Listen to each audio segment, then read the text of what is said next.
मैं जंतर मंतर में मौजूद हूँ। यहाँ प्रोटेस्ट हो रहा है सीजेपी के द्वारा और अन्य छात्रों के द्वारा। मेरे साथ एक सज्जन पुरुष हैं, इनसे बातचीत करते हैं। कहाँ से आए हैं, क्या करने आए हैं यहाँ? नमस्कार जी। जय हिंद। कहाँ से आए हो सर? छत्तीसगढ़।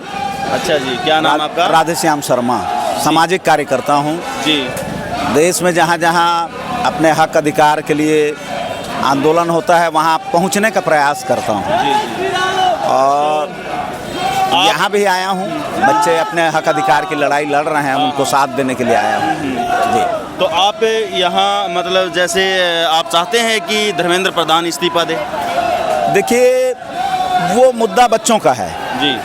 बच्चे इस्तीफे की मांग कर रहे हैं, नैतिक रूप से उनको तो इस्तीफा दे देना चाहिए था, लेकिन अभी कोई सरकार नहीं है देश में। हाँ। तानाशाह लोग ही केंद्र और राज्यों में बैठते हैं। हाँ हाँ। वो क्यों इस्तीफा देने जाएंगे? जिस देश में शिक्षा व्यापार है, स्वास्थ्य व्यापार है, वहाँ के आप शिक्षा मंत्री से आप यानी इस्तीफे की मांग करेंगे? शिक्षा मंत्री जवाबदेही से मुकर रहे हैं। जो 20 से ऊपर बच्चे आत्महत्या किए हैं, तो सरकार के ऊपर में, शिक्षा मंत्री के ऊपर में गैर इरादतन हत्या का अपराध दर्ज होना चाहिए। हमारे देश के सारे युवाओं को अपने अपने स्थानों से वो अपराध पंजीबद्ध करवाना चाहिए जी। बिल्कुल। यहाँ जो छात्र प्रोटेस्ट कर रहे हैं, क्या शांतिपूर्ण तरीके से नियमों के अनुसार कर रहे हैं? बिल्कुल बिल्कुल। देखिए, तो ये गांधी का देश है और इन्होंने अपनी जो सहन शक्ति का परिचय दिया है, उस दिन 20 तारीख को जो लाठीचार्ज हुई है, हिंसा हुई है, उसमें उन्होंने अपना मानसिक संतुलन नहीं खोया। तो गांधी का असर है देश पे। गांधी समाप्त नहीं हो सकते।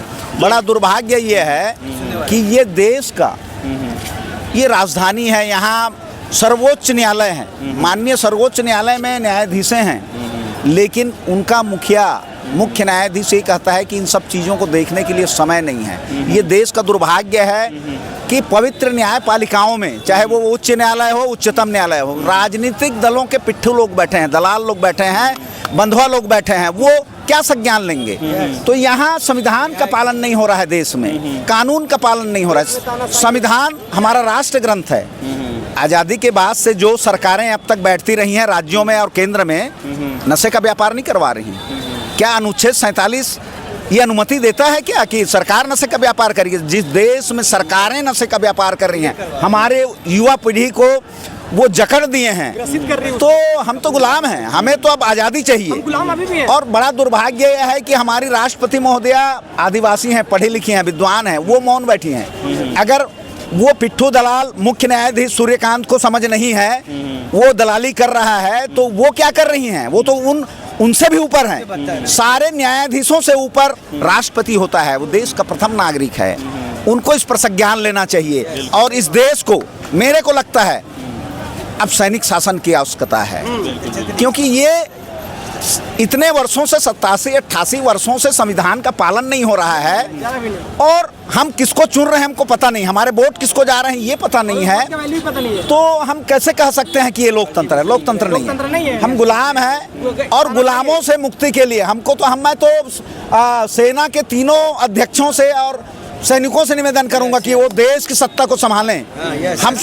हम सुभाष चंद्र बोस के ये जन्मभूमि है भारत, हम उनके भी अनुयायी हैं, गांधी के भी अनुयायी हैं।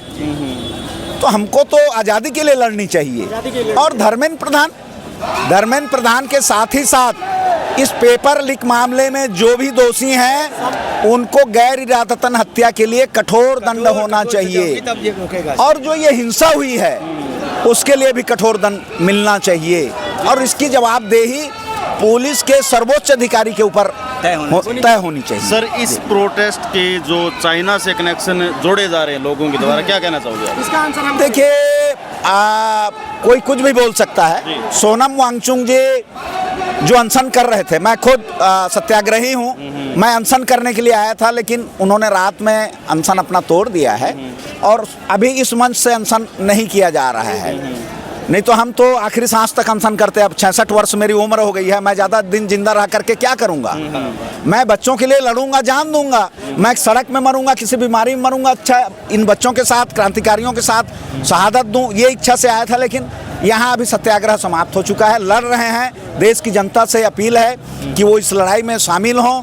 जो जहाँ पर हैं वो राष्ट्रपति को याचिका भेजें और निश्चित समय में वो सुनवाई नहीं कर रही तो उनसे भी कुर्सी खाली करवाएं। इस देश में जो भी वेतन भोगी है वो नौकर है। इस देश का नागरिक शासक है, उसको अपने संवैधानिक अधिकार और कर्तव्य को समझना पड़ेगा और संतुलित लहजे पर अपनी बातों को रख करके ये जो सत्ता में बैठे हैं दलाल उद्योगपतियों की सारे पर जो काम कर रहे हैं उनको सत्ता से उतारना होगा।